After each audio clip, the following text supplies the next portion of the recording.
มาเก่งแถบผู้บ่าวหน่อยครับครับเบิ้งหยังก็เบิ้งหยัง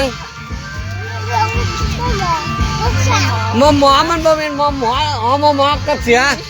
อ๋อหมอกับพี่ตาบ่หูเว้ยตาเนี่ยบ่เห็นไปเร็วๆสิบ่ทันเพิ่น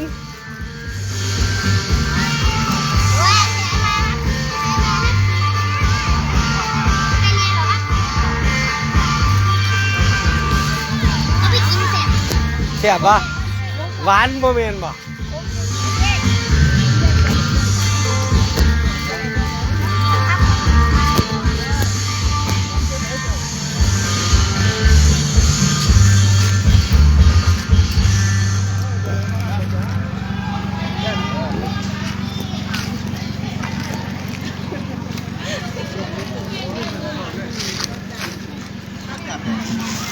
มาแล้วหรอ เอ้า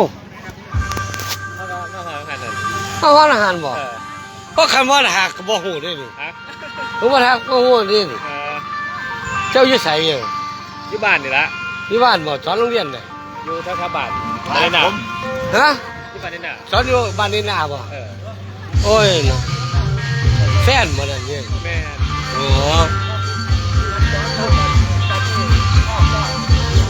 เจ้าบ่คือบ่ใส่ชุดมากคือเพิ่น โอ้ยบ่ได้อันนี้ได้ขึ้น ฟ้า บ่เห็น เฝ้าแห้งที จะอยู่มองไหน